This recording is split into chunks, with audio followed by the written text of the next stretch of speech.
Now here's the voice of the Jackets, Andy Demetra. And a very good Thursday evening to you. Welcome into another edition of the Brent Key Coaches Show, driven by Hyundai. It was a hard-fought, high-volume 60 minutes of football last weekend at Bobby Dodd Stadium at Hyundai Field. But your Yellow Jackets got the job done over previously undefeated Duke, a 24-14 win, and now it's heading up to Tobacco Road this weekend to take on a North Carolina team in a series that has not been light on drama the last several years. Toby's Leather at noon on Saturday. Can't wait to break down those 60 minutes in Chapel Hill on Saturday and break down the 60 minutes from last Saturday in Atlanta over our 60 minutes here at New Realm Brewing on the East Side Beltline of Atlanta in a brand new Brent Key Coaches Show. My name is Andy Demetra. Great to have you along. Great to have all of you folks live with us tonight at New Realm and listening across the state on the Georgia Tech Sports Network. And without further ado, let's welcome in the man himself, head coach of your Yellow Jackets, Brent Key. Brent, good to see you. How are you? I'm doing good. Little theme with 60 right there. I know. It's like a 60 for 60. 60 for 60. I like that. Yeah, you see, you're learning the art of the segue here. Right. It's twice as good. That was, it seemed like a good team win, a good character win for your guys against a Duke team that came in 5-0. How did your players absorb your message throughout the week and made the difference in what everybody figured would be a close game? And that certainly was the case, although this time you were able to finish it out. Yeah, I mean, it was. We knew going in that look, it's hard to be 5-0, and they were 5-0 for a reason. They're a good football team. They're a really good defense. They were, as much as they blitzed, their game plan was a little different, slightly different for us, which isn't surprising based on the first 6 games of the year. But they played a little bit more coverage back behind and tried to keep the receivers in front. I mean, the defense, though. I mean, that was what I was really, really pleased with, was just the progression of the defense and how they've improved week in and week out. They've had some ups and downs. Me and Tooch were actually talking about it just a few minutes ago before we left the office. And, how they're really coming into their own now of learning how to practice, learning how to do things the right way. And you're starting to see it on the field, and hopefully we can continue that going this week. Yeah, I mean, this Duke team had every reason to come in confident, and they held that lead entering the fourth quarter, but you ran off 14 unanswered and got the win. Speaking of running off, Jamal Haynes, I hesitate to say it was a vintage Jamal Haynes performance because he's only played the position for a year and a half, but he looked chipper coming out of the bye week, tied a career high with 128 rushing yards. He added a receiving touchdown as well. He looked refreshed, but why else did Jamal play like the Jamal that everybody saw last year when he racked up all ACC honors at running back? A week ago we sat here and I felt like, and I said it, I felt Jamal was back healthy, and I was looking for a big game from him. And I thought Buster did a good job of putting the plan together. We wanted to attack the perimeter early on with the running backs, not necessarily just with receivers and screens and different things like that. We wanted to get the running backs on the perimeter and be able to loosen it up inside a little bit, possibly calm down some of the internal blitzing that they were doing. So we were able to do that. We had good schemed runs early on. They were able to get on the perimeter some good quick throws to some of our guys, and we're always going to try to get the ball to our playmakers and guys that can be explosive. Yeah, he wasn't the only one. 240-plus rushing yards against Duke, and we talked last week about their penchant for disruption. They were second in the nation in tackles for loss. They were 5th in sacks. They were 10th in third down defense. You look at games in, though, and you guys converted 7 of 16 third downs and converted all 3 of your fourth downs to either get touchdowns or extend what to be scoring drives. Aside from dialing up some of those runs to the edge, what else do you think your team did well to tame that Duke disruption, not have them dictating the terms, so to speak, that they had really done to a high degree their first 5 games? Yeah, I think we played complementary football, number one. And we saw early on it was going to be a field position game. We had 3 drives, I think, in the first half that were about, minus 10 or back, minus 9-yard line. So we knew it was going to be that type of game. So we were able to, then once the defense showed how they were playing in the game, we were able to do some things offensively that were able to calm them somewhat. The screens to the outside, the perimeter run plays, that's what really started to calm them down. We weren't getting a lot of negative runs. We had one series there where I think it was like a 0 a 1 and a -1 in there in the runs. We saw what runs were working, what wasn't. Really, and you use that first and second quarter to really get a feel for the game, and the first quarter in particular, to see how the game's going to play out. Second quarter, to really be able to go out and execute what you feel now at that point is going to work against how they're defending you. We settled in, went to a few more gap scheme runs, and we were able to collect a lot of that stuff they did. And as the game wore on, as I talk about body blows, accumulated body blows add up. When you're one step slower or one count late on a blitz, and you're running gap scheme runs, you tend to get trapped out of the gaps, and there's some vertical creases there you're able to hit. So, and then Eric and Malik, I thought, did a nice job on the perimeter, catching some of the screens, making hay with those. And then Haynes was able to make a couple plays with his feet as well. And then, Pyron, we would get Zach in there and do what Zach does. The touchdown vulture, Zach Pyron. Yeah, Malik Rutherford, 8 catches, 76 yards. Eric added 6, 42, and that big touchdown on a 3rd and goal slip screen in the 4th quarter. You talked about the body blows, and that really revealed itself in the final quarter. You entered that final period, though, down 14-10. Duke had scored consecutive touchdowns to erase that 10-0 lead, and here was the challenge ahead of you guys entering those final 15 minutes. Duke had not allowed a 4th quarter touchdown all season. They'd outscored opponents 40-6. But you go touchdown to regain the lead, put the game out of reach. How did you see that 4th quarter unfold, and what were you able to execute to not allow Duke back in the game? It just seemed like a very authoritative final quarter, certainly riding the energy and the inertia of the home crowd. But that was not an easy thing, what you guys did versus Duke and some of their numbers coming in. Yeah, 4th quarter is about situational ball, right? You're going to use your best plays. Anything you've saved for those situations, you're going to bring out, you're going to use. So, and when we talked, the 3rd quarter was, not only did they score, they were able to take the lead, but just everything kind of went just a little bit flat. Mm-hmm. And they got the kickoff return. And a big return there, which we had a bust on that. They got a big return. We were able to hold them, I believe, on that drive. Then they had a quick slant where we didn't flip a coverage on something, and they were able to get out and score. So I huddled the defense up on the sideline. I said, "Look, guys, you've been playing your tails off all game. That's one play. Right, that one play is not going to define who we are as a defense for this football game." And then right after that, I went over to the offense and said, "Hey, look, I know we just took the lead again. Later, after we scored, we took the lead, but we're going to have to score again, and we're going to have to be able to run the football, right, to keep it out of their hands. And that's the surest way. Look, like I've said before, we'd throw the ball 70 times a game if it was, if that's the way to win. But we didn't want to put the ball. They'd had takeaways, so we leaned on those guys, the guys up front, and we had some different combinations in there for the game. And look, when you come down to it, I mean, a healthy Jamal is a pretty good player. Oh yeah, Jamal just looked like he was invigorated, and I'm sure got a game ball afterwards. Those 128 rushing yards, by the way, happened to come on his birthday as well. So it was a pretty good Saturday, I would say, for Jamal and his family. I didn't even know it was his birthday. Neither did I.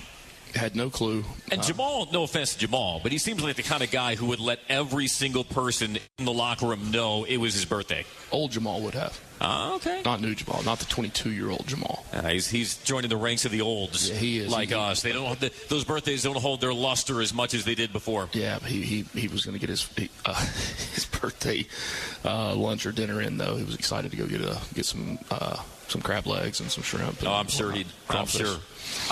Your running game was consistent throughout the night, but what was also consistent was, once again, your run defense. And that run defense renaissance continues now. You held Duke to 87 yards on the ground. Star Thomas, they're back, reigning ACC running back of the week.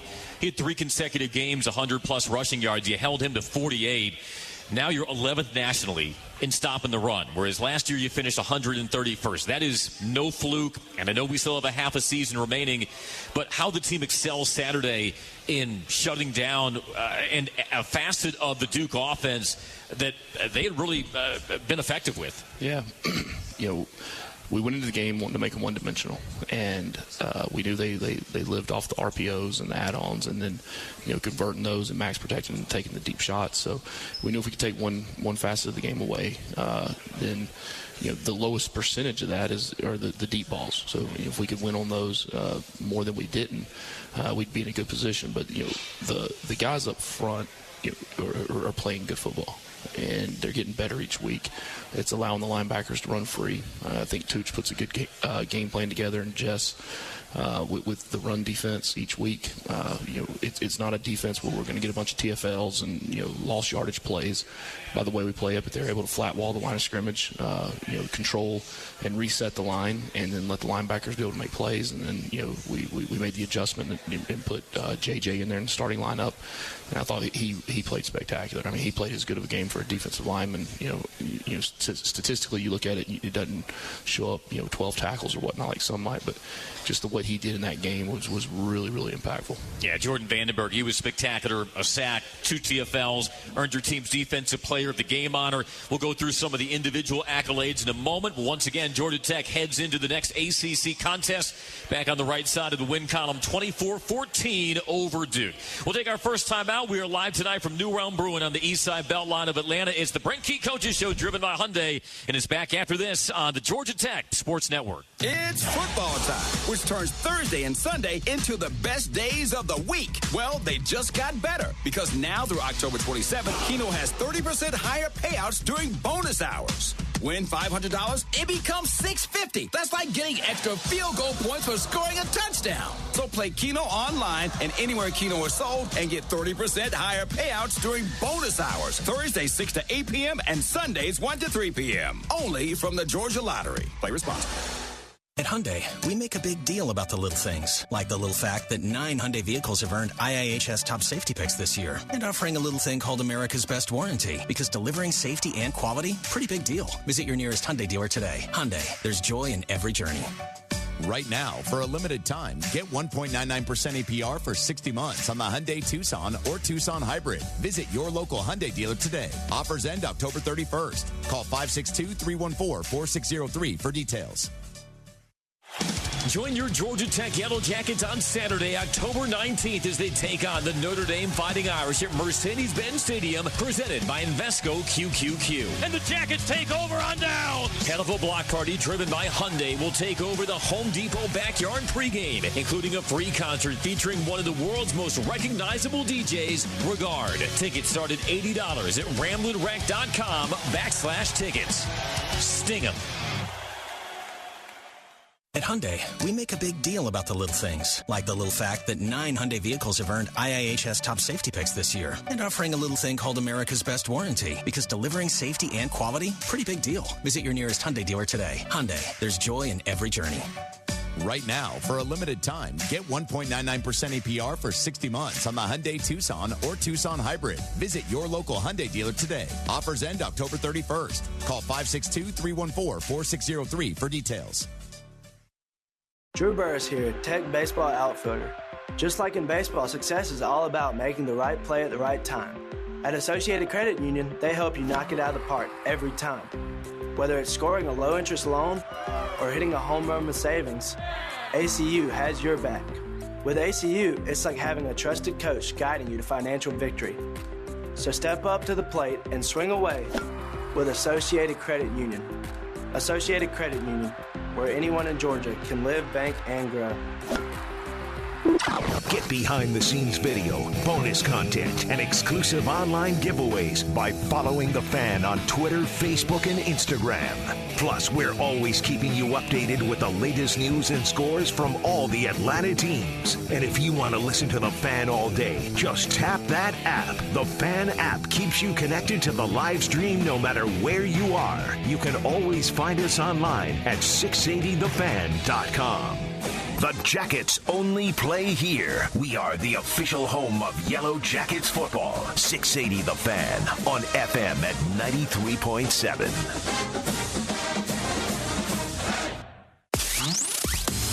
Georgia Tech football continues to buzz. Now more of the Coach Brent Key Show, driven by Hyundai on the Georgia Tech Sports Network.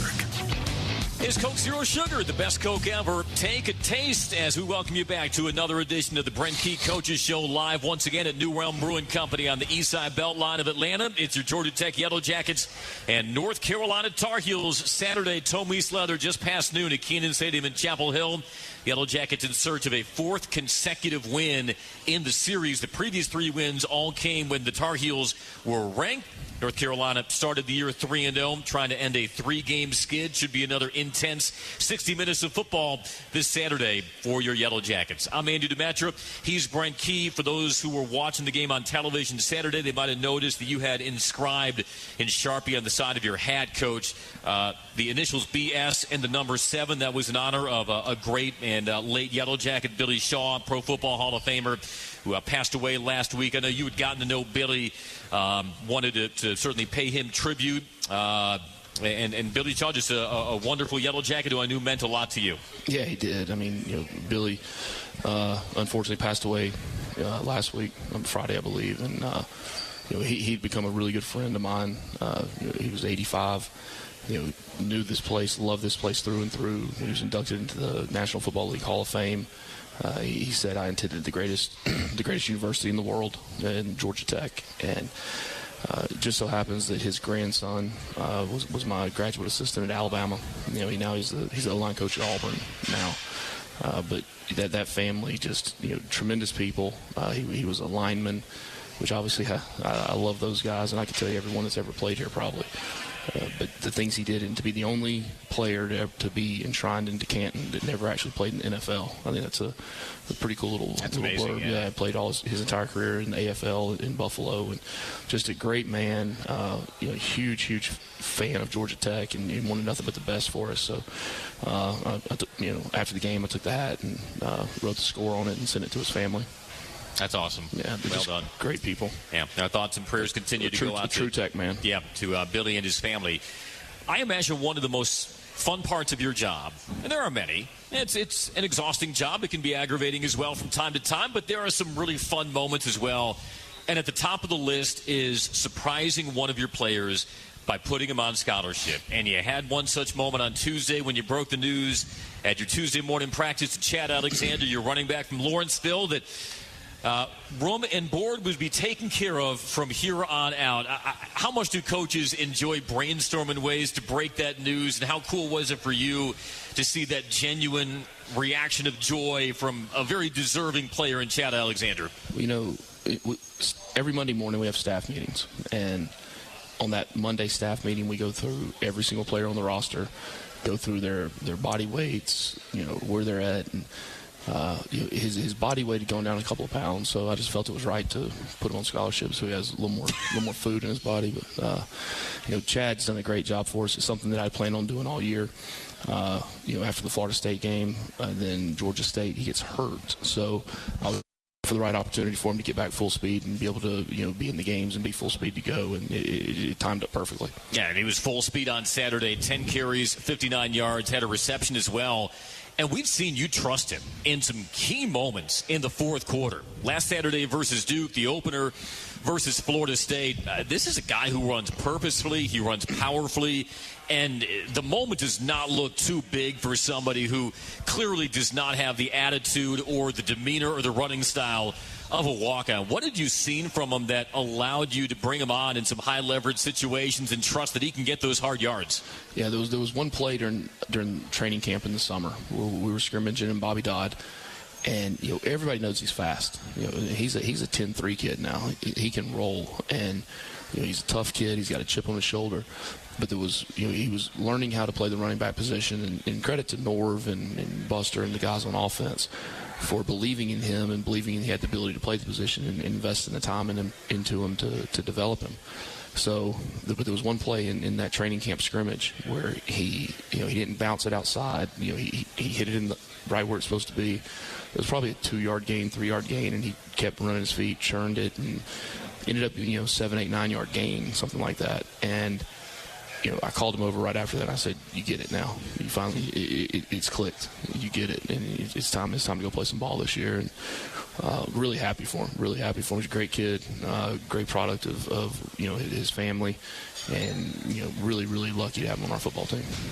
He's the subject of our Tech Talks, which we'll post that interview on social media if you follow Georgia Tech's social media pages tomorrow. His full name is Chadrick Alexander. Why settle for Chad? I mean, Chadrick's a pretty good name as well. Chadrick Alexander II. Why stop at Chad Alexander when you can be a Chadrick Alexander II, Coach? Chadrick Alexander. Well, that is a good one. I think you get a free country club membership with a name like Chadrick Alexander II. I don't think it's as good as Gideon Pillow Wade III. That's a good one, too. Yeah. When was the last time Jeep heard his name like that? At the DMV, maybe? Yeah, exactly. He says it just so other people don't steal his thunder, so he doesn't have to hear people say it. But yeah, I think it's Gideon Pillow Wade the fourth. Yeah, I think his son doesn't have that name. Oh, so the lineage stops at the fourth? Well, so it goes sometimes. Rylan Goede, that's another good name, and we called his name often versus Duke. The tight ends room was depleted. He stepped up. He was your team offensive player of the game, couple of receptions. What'd you like out of his performance against the Blue Devils? Goodness, I mean, how many plays total did he have? Was it 70? I think he said 60. 60, 60, somewhere in there, which is a lot of plays for a tight end with what we asked him to do. He's a journeyman. He was a big recruit coming out of high school. I remember we had recruited him previously, the last place I was at, then decided to, he understands he made a poor decision where he decided to go to school. Everyone makes mistakes, and, he's rectifying those now by being here with us. So, to get his opportunity, and let me tell you about Rylan now. Rylan took the Louisville game very, very hard. Very hard. And that's what you want out of a player. You want a player that personally takes a game and says, if I had done this, this would have happened. And that's the way he was after that game. And I was like, and it was nothing to do with him, but that's just the mentality he had when he was in the game. And to see him come out and get the opportunity to play as much as he did and have success and do a really good job, I was really happy for him. Really happy for him. I mean, he's going to be a pro now. He does his podcast. He does, he wants to be in communications, broadcasting, one of those things. I don't know. Maybe we know somebody. I'll steer him into a more lucrative profession. Don't you worry. Just let me get 5 minutes with him. He'll change course. But no, Rylan certainly deserving of Team Offensive Player of the Game honors on defense. You awarded your Team Player of the Game to Jordan Vandenberg. We had given you his numbers, a sack, 2 TFLs. I didn't know 305-pound guys could accelerate to the flat like he did and chasing down that screen pass to start Thomas, the Duke running back. You evaluated his film in the portal, and he did appear in 28 games across 3 seasons with Penn State. Showed some flashes, but maybe not that sustained level of production that he had hoped for. So with a guy like that, you're always projecting a bit that if maybe we give this guy a little more runway, will he be a more consistently productive player? But how has Jordan, in just a half a season, surpassed even what you expected of him based on your evaluation of his film? It's funny because we're playing Duke last week. Obviously, we watched some of the Penn State stuff from last year with Manny when he was the D coordinator there. And I was watching the bowl game versus Ole Miss. And I told JJ this after the game. I said, man, I didn't want to say this before the game, but you've improved a lot. And he really has. But when you watch the tape, we needed bodies. Okay, we needed bodies that we knew could endure the practices and those things that we go through. He's a super strong kid. We had great reviews on him from up there, people that we talked to. And, now that he's gotten here, even Jess was like, wow, man, this kid's got more twitch than I thought. He's got, he works hard, right? But he works hard at his craft. And coming from where he's from, it's not like football just comes naturally for him. Right, so he's really worked on it. I don't think he's even come close to his ceiling as a player yet. Well, Jess talked about his twitch, and he played at Providence Christian Academy in Lilburn as a middle linebacker, and that just kept on growing. And so he walked on as a defensive end at Iowa Western Community College. The only reason he switched to defensive end is because they didn't have a linebacker spot. So if he wanted to play, he'd have to convert to defensive end, excelled there. like we said, kept on getting bigger, stronger. His film caught the eye of Penn State. They moved him to the interior. And so do you see maybe some shades of that middle linebacker agility in that burst and twitch that you're now seeing from JJ? Yeah, I mean, that one screen pass that he hawked the guy down, that was impressive. It was impressive as they come. So, I mean, look, there's a reason why he started the game. There's a reason why he played, the amount that he did. I mean, he earned that opportunity, and he made the most of it. He's the subject of not only my Inside the Chart column, which will be posting tonight on RamblinWreck.com. He's our pregame guest on the Georgia Tech Sports Network Saturday. From Johannesburg, South Africa, moved with his family to Lilburn at 10 years old. And we had a really fun conversation. He played rugby and was very talented in that sport, which is arguably the national sport in South Africa. And I asked him, what kind of exposure did you have to American football growing up? And he said, actually, I really liked American football in South Africa. But his exposure to the sport was from watching football movies. The Blind Side, Remember the Titans. So not from watching the NFL, not from watching the Super Bowl, but from watching football movies. And it had me wondering, oh, wow, what is Brent Key's favorite football movie? I have a hunch, knowing you like I think I know you, and I feel like I can get it in less than 3 guesses. Because you and I are in a similar demographic. Yeah, you need it. Yeah, well, you going to write down your answer and reveal it to Isaiah Stewart, our engineer? Yeah, I'll write down my answer. So, okay. So that no one thinks we're cheating here. I had to go through my catalog of football movies here, try to come up with the answer. I know you're mouthing it to Isaiah right now. You got Alan Mogridge, your senior football advisor, with the studio audience, evidently. All right. Giving you some help here. Okay. I don't want to mess. This is going to be a hotly debated subject here before we head to break. Brent Key's favorite football movie. You lock in your answers at home. But yeah, JJ loved Remember the Titans. He loved The Blind Side. All right. Isaiah, you got a thumbs up from Isaiah Stewart. So, again, you and I are in the similar age range. We are. And we kind of know what football movies were popular in our formative years. The first movie that came to mind was The Program. Ding, ding, ding, ding, ding, ding, ding. One take. Good job. Well, I'm not a... Seat at the table, Brent. Seat at the table. You stole my line. I felt like you treated every Friday night in Alabama and Saturdays at Bobby Dodd like Latimer from The Program. Latimer was my hero. Minus the anabolic steroids. But, I mean... Do you have any ambivalence with that being your favorite movie, considering in the climactic final scene, Eastern State does beat Georgia Tech, even though they needed about a dozen uncalled holding penalties to get that last touchdown? Yeah, I've put it out of my mind that happened in the movie. But that movie, I think it was the way they played the game and portrayed the game that that the game was played. Again, take out the anabolic stuff, but just on the field. Remember the linebacker, Alvin Mack? Alvin Mack. Yeah. Joe Kane. Kane is able. You can't even say the things that they said in that movie, but it was really a good. It was really good. I think I watched it about a year ago, and I still enjoyed it like I did when I was younger.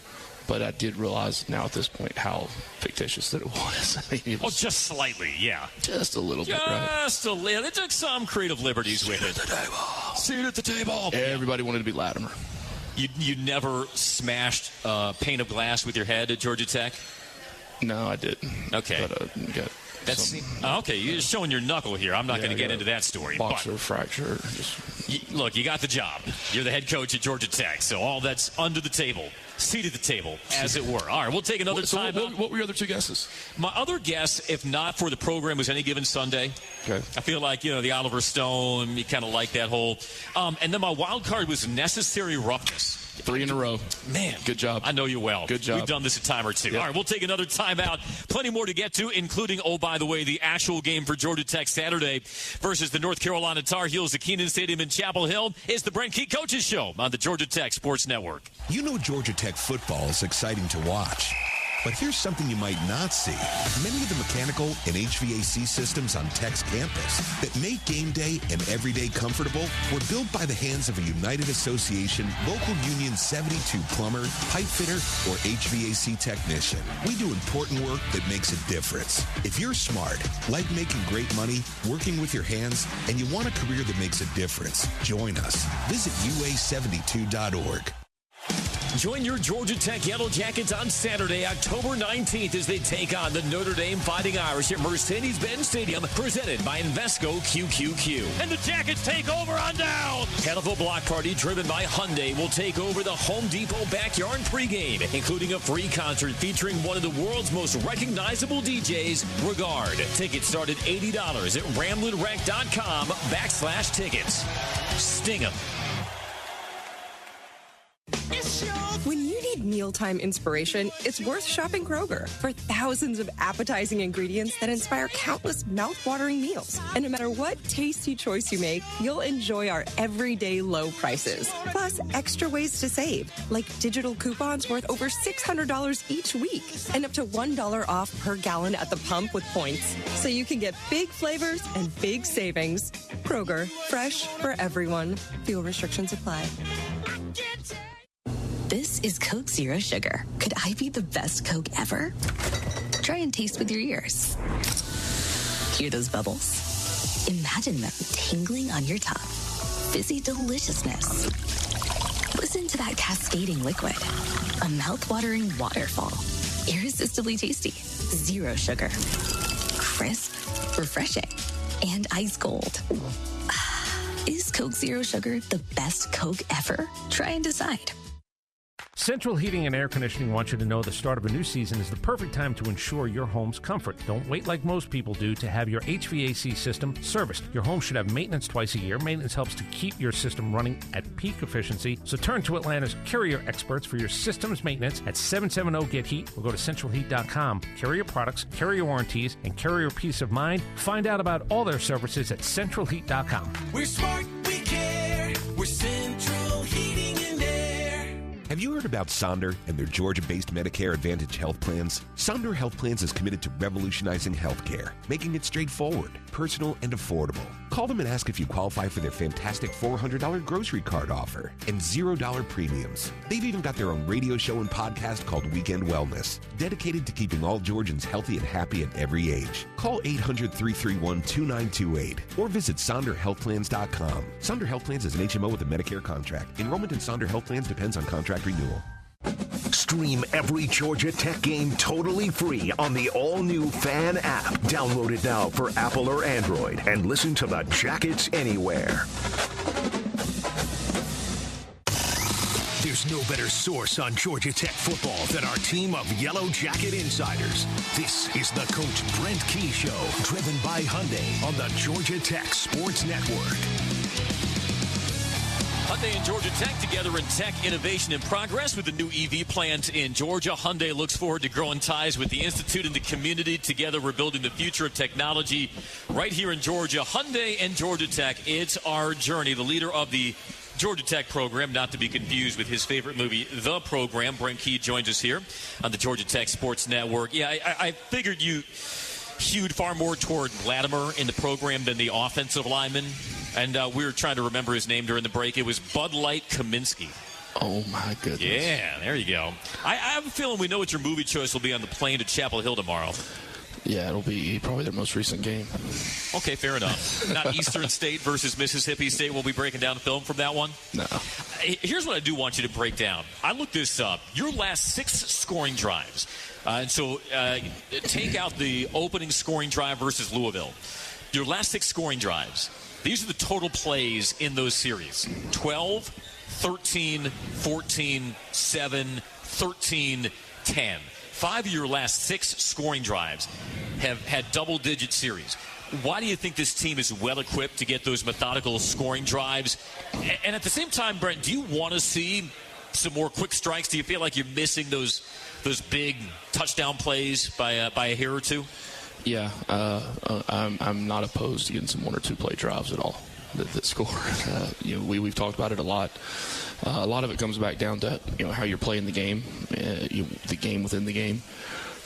When you sit back as an offense and you feel like you have to throw 10, 12, 14 shots a game and connect on 3 or 4 of those shots to be able to be in the game, that's a lot of pressure. It's a lot of pressure on the offense, a lot of pressure on the play caller, a lot of pressure on the quarterback.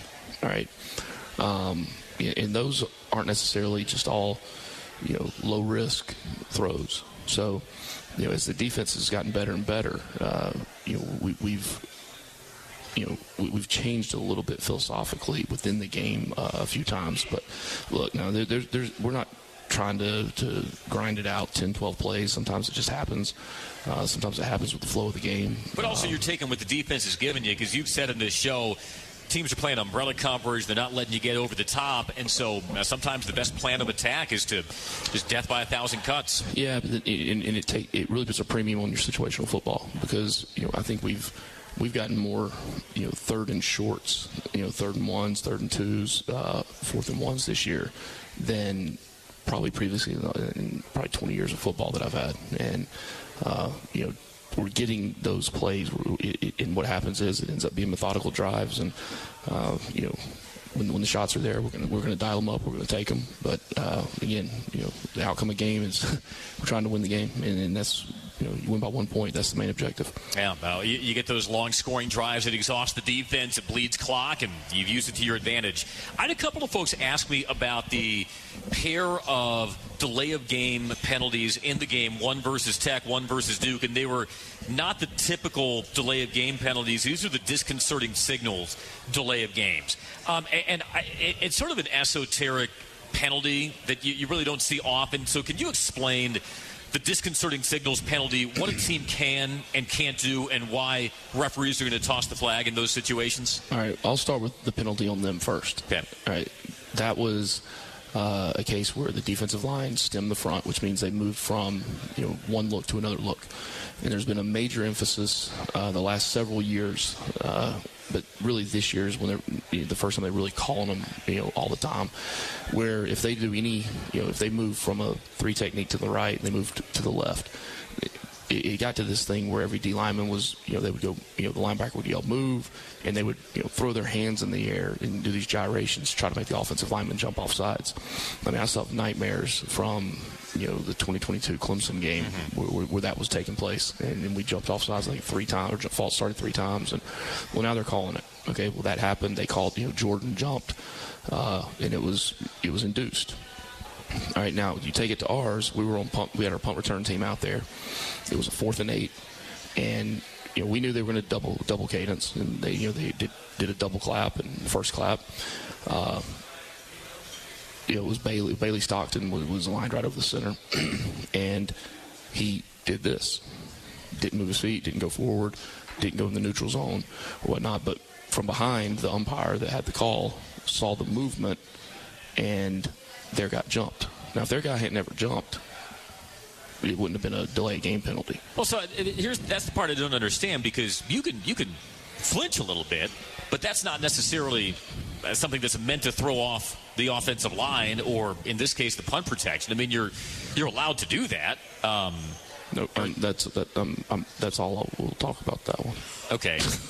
Okay, so I mean, it feels like it's 6 on one hand, half dozen on the other, and in the eye of the beholder, Bailey Stockton could have just, the double cadence, momentarily flinched, but not in a way that's trying to deliberately disengage somebody from his stance or anything like that. It's as broad as it is wide. Evidently so. Evidently, yeah. Well, you said 6 or one half dozen. So well, yeah, and Andrew Gardner and I were joking on the broadcast that a quarterback can clap really hard as a fake, but that's not considered a disconcerting signal. So as a QB, you're kind of immune from it. They can't throw their whole body into it. Okay. How do you as a referee discern what is too much body language in having a fake clap for a snap? Correct. That is my cue to move on to the next subject. I think that helps explain some of it, because they only hear the outcome of the penalty flag, and sometimes it just leads to more questions from fans. Yeah. We've talked about Malik Rutherford, another 8-catch night versus Duke, and Eric Singleton, 6 versus the Blue Devils. He's facing the North Carolina team against whom he had 8 catches, 117 yards last year, all in the first half. After Malik and Eric, though, your next most productive wide receiver in terms of receptions is Chase Lane with 13. Now, Chase didn't have a catch versus Duke, but that doesn't mean he wasn't still effective. Would you still like to see a third wide receiver separate himself and give a little bit more relief to Malik and Eric? Yeah. lot of the touches that Malik and Eric are getting are design touches. They're explosive players, so they're designed touches for them to get the ball that are almost as high percentage and as efficient as a run. So to find someone else, we've got some other guys. Chase is a guy that's been very sure-handed for us. Then, Isaiah Campbell's playing now. Leo, Abdul, Bailey Stockton in the slot. Those guys, but Malik and Eric are good football players. I know, it's all one pot. You got tight ends who make catches. You have Jamal Haynes catching passes out of the backfield. How many's Avery got now? Avery, we didn't have one on Saturday, but he's up there. He's got, I think, 11 or 12. 11 or 12. Yeah. Yeah. But no, we want to be able to spread the ball around to everybody. Mm-hmm. Isaiah Canyon, a guy, true freshman, who's seen more of the field of late. What's he done to come on and become more of a part of the offense? Yeah, he was a quarterback in high school. This made the transition to receiver. We knew it was going to take some time to develop him as a receiver, but he's got as good a hands as anybody I've ever seen. And his senior year or last year in high school, he hurt his shoulder. He had a shoulder surgery, and that's a 4-month injury. So he misses spring ball, and then he starts coming back around through the summer. Had a little hamstring deal, but so it's just been a little bit of a delayed process with getting him ready to go. But he's on course now and on track now to where he needs to be. But you anticipated that by this point in the season, you'd be seeing Isaiah Canyon out at the wide receiver rotation. Yes, for sure. Good to see. And Isaiah Canyon certainly will try to add to his tally this Saturday versus North Carolina. 12 o'clock, Tom East Leather from Kenan Stadium in Chapel Hill. We'll take another timeout. The Brent Key Coaches Show is brought to you by Aero Exterminators, going beyond the call. And we are back after this on the Georgia Tech Sports Network. Fall is finally upon us, and that means football season, pumpkin spice, and bugs. But it's still warm here in Georgia, which means the local populations of pests like mosquitoes, ants, roaches, and rodents are still out and about. Luckily, you can trust the experts at Aero Exterminators to protect your family and keep your home or business pest-free inside and out. The professionals at Aero understand that it's not just any home, it's your home. Schedule your free pest inspection today. Call 888-GO-ARROW or visit arrowexterminators.com. Atlanta's own New Realm Brewing Company is the official craft beer of Georgia Tech Athletics. In the stadium and around ATL, you can find New Realm's delicious Georgia Tech collaboration brews, Ale of an Engineer Golden Ale, and Hella Vienna Lager. Find them near you today by using the beer finder at newrealmbrewing.com and visit New Realm's Atlanta Brewery at 550 Somerset Terrace on the East Side Beltline Trail. It's college football season, so you need all the energy you can get. Luckily, Georgia Power knows a thing or two about saving energy. We understand that energy costs are an important part of your budget. That's why we're dedicated to providing tools and assistance that can help make a difference, so you can save your energy for the game. Visit georgiapower.com/myenergy to learn more. It's Dari from R.S. Andrews, and people always ask, what's the R.S. in R.S. Andrews stand for? R.S. means rapid service.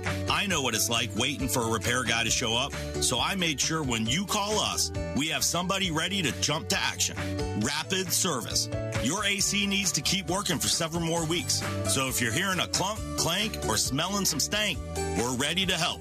R.S. means rapid service. Schedule at rsandrews.com. Intelligent technology that's more intuitive. Electrified power wrapped in sporty elegance. Meet the 2024 Mercedes-Benz C300 sedan. The leader of the pack with a sensual interior, the C300 sedan is a driver's delight and paradise for passengers. Experience the 2024 C300 sedan today. Lease one today for just $509 per month for 36 months with $4203 due at signing, exclusively from RBM of Atlanta in Sandy Springs. Contact RBM of Atlanta for details on this vehicle and many other models. And visit today to see how to qualify. We'd love to welcome you to the RBM of Atlanta family. Special lease rate available only to qualified customers exclusively from Mercedes-Benz Financial Service through RBM of Atlanta Sandy Springs through October 31st, 2024. Excludes tax, tag, title, and Georgia Lemon law fees. Contact RBM of Atlanta for details on this and other exciting offers. Visit rbmofatlanta.com or call us at 770-390-0700 for details. Every Georgia Tech game is on Atlanta's flagship station for the Yellow Jackets. This is The Fan, 680 and 93.7 FM.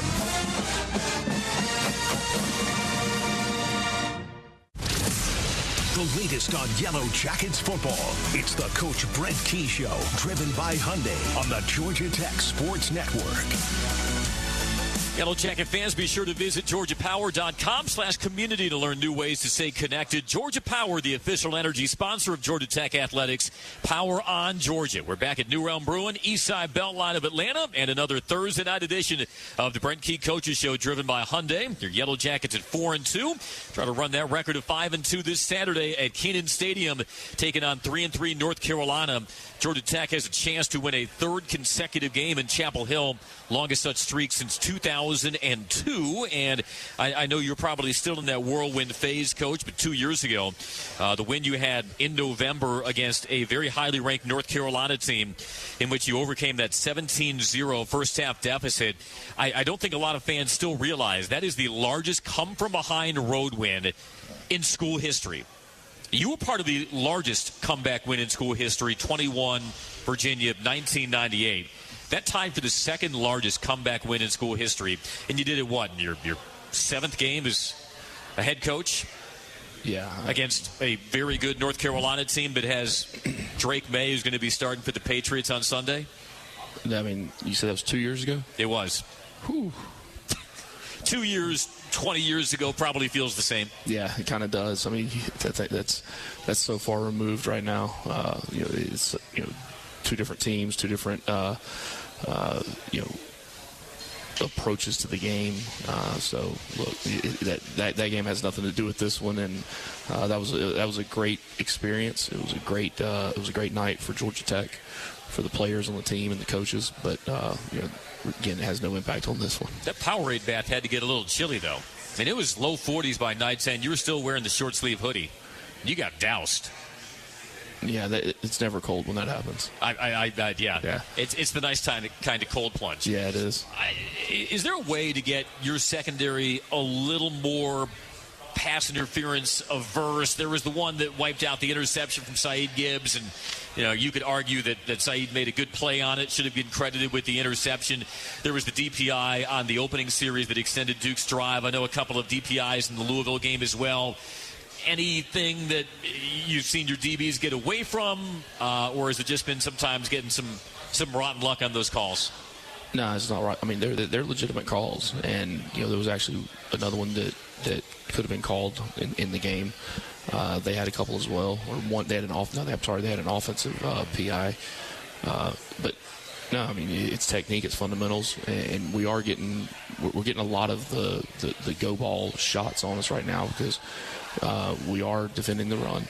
Right, so it's going to leave one-on-one coverage on the outside. So, and that as an offensive coach, that's what you're looking for. You're looking for, if you don't complete it, you're getting, you possibly get the DPI, and we've got to do a better job of timing it up. I mean, they're such small margins of error that's occurring where the timing of when you can make contact or not make contact. So we just got to continue to work at it. We've worked at it all week in practice, and hopefully we have better outcomes this week. Finally crossed off that first interception of the season on the last defensive play by Amari Harvey. Almost had one on the first defensive play by Tay Seymour, but Tay was not deterred. He finished with 5 tackles, a half tackle for loss, a pass breakup. He's one of your game captains for North Carolina. Just the continued maturation of a guy who's still midway through his true sophomore season. Tay continues to make gains each week. Yeah, he has. I've been really happy with his progress.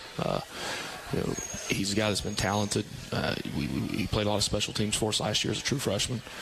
He's a local kid, so it's important for him to be here. And you just see every week, you see the confidence grow and grow and grow with the reps and the experience in the game. I thought if not the biggest drive, it may have been the most impactful afterwards of that Duke game, was the first defensive series of the second half. Because Duke had scored the touchdown right before halftime. It was a 10-7 game. Like you had noted, they had returned the opening kickoff to the 30-yard line. Momentum was clearly starting to gather on the Blue Devils' side, but you held them off the board. What do you think that defensive series showed about your team in that moment, and how consequential it was as that second half played out? Yeah, I mean, you talk about starting off the second half with your back up against the wall, and they bowed up, regardless of situation. There's an expectation of how we have to play, and you can't look at how you got there. It's all about what you're going to do when you're there, and they bowed up, and I thought that was a huge drive in the game. Yeah, they were certainly not fazed, and you needed every stop and stand against Duke to give the Blue Devils their first loss of the season. For Georgia Tech, 5-2, and heading up to Chapel Hill this weekend. We'll open the book on the Tar Heels, some of their strengths. They've got one of the most dynamic running backs in the nation in Omarion Hampton. They'll certainly test the chops of that revived run defense for the Yellow Jackets. We'll do so in our final segment. It is the Brent Key Coaches Show. We'll be back to wrap it up after this on the Georgia Tech Sports Network.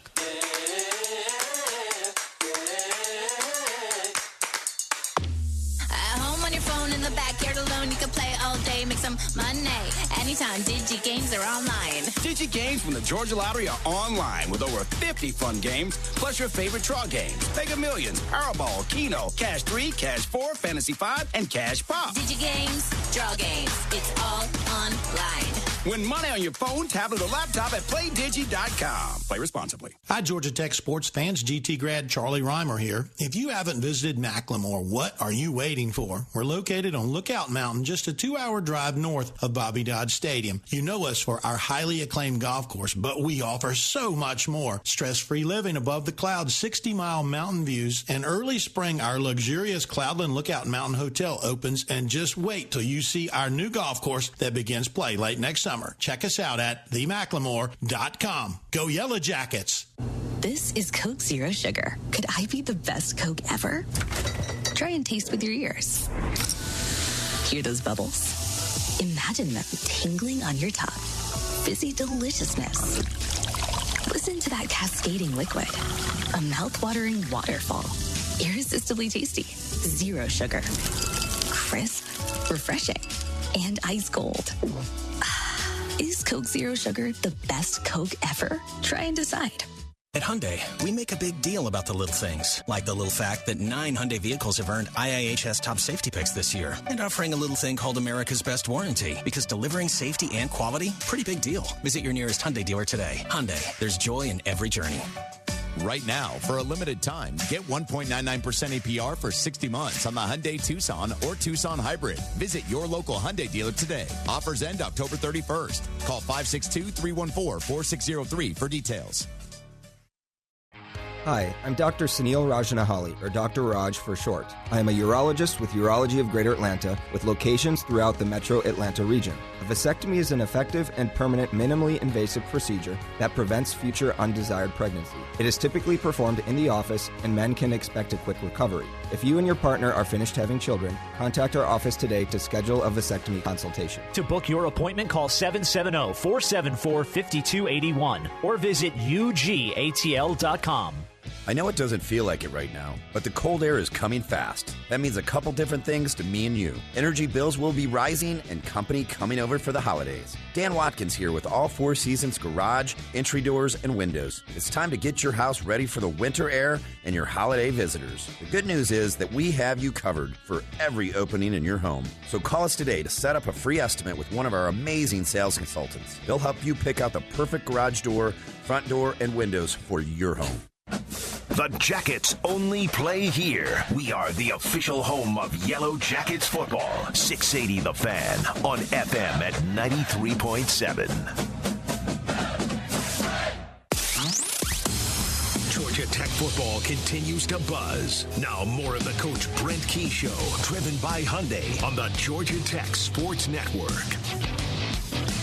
Hey, Georgia, you can play Georgia Lottery games online at home, on your phone, or anywhere. Go to galottery.com and click on DigiGames. Big thanks to all of you in attendance tonight at New Realm for this edition of the Brent Key Coaches Show and listening on the Georgia Tech Sports Network.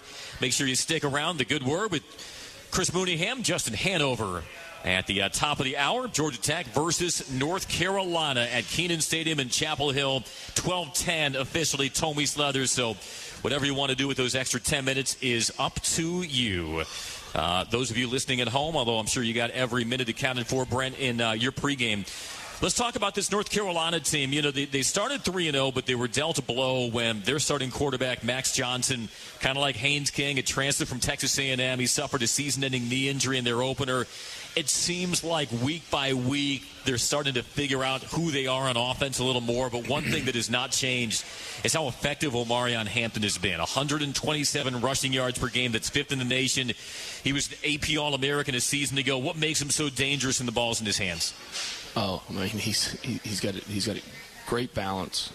He's very patient to the hole, and then when he sees it, his explosion, just his 1 to 2 step explosion through the hole. They've got him more involved in the passing game. He's doing more, catching the ball out of the backfield. I mean, he's an all-around back. He's a big back. He's tough to bring down. He's durable, so he can go the distance. It'll be a big challenge for us. How have you seen their offense evolve with Jacoby Criswell, who interestingly started his career at North Carolina, transferred last year to Arkansas. He's a native of Arkansas, appeared in 4 games for the Razorbacks, and then boomeranged back to Chapel Hill, and they've needed him, and he's been good enough to throw for darn near 500 yards in that loss to James Madison, so he's got arm talent, but week to week, I think they're getting a better sense of their own identity with Criswell at the controls. How have you seen their offense kind of unfold as this season has gone on? Yeah, Chip's a good football coach. Chip Lindsey, the offensive coordinator. He's been around a long time. And when something like that happens to your football team, you lose your starting quarterback. I think it was Harrell, then comes in after him, and then they make the change. So really, they're going into their 6th game of the year, and 5th game of the year, and it's not really like they've had a quarterback playing for 5 games. So they're trying to figure it out almost like it's game 1, 2, 3 right now. And I think they've done a good job of not putting him in a position to lose the game and letting it ride on the running back. They'll be playing with urgency. They're trying to snap a 3-game losing streak. Georgia Tech, on the other hand, trying to extend a 3-game win streak against the Tar Heels. And we can't wait to bring you all the coverage on Saturday on the Georgia Tech Sports Network. And on that, we wrap up this week's edition of the Brent Key Coaches Show. Brent, always appreciate it. We'll fire up the program in your honor on streaming tonight, and we'll get ready for Saturday versus the Tar Heels. Appreciate it. Appreciate you, man. Go Jackets. Seat at the table. Yep. Brent Key. I'm Andy DiMaggio. Big thanks to all of us, our crew here, and network engineer Isaiah Stewart. Stick around for the good word with Chris Mooneyham, Justin Hanover. Once again, thanks so much for listening on the Georgia Tech Sports Network. Good night, everyone.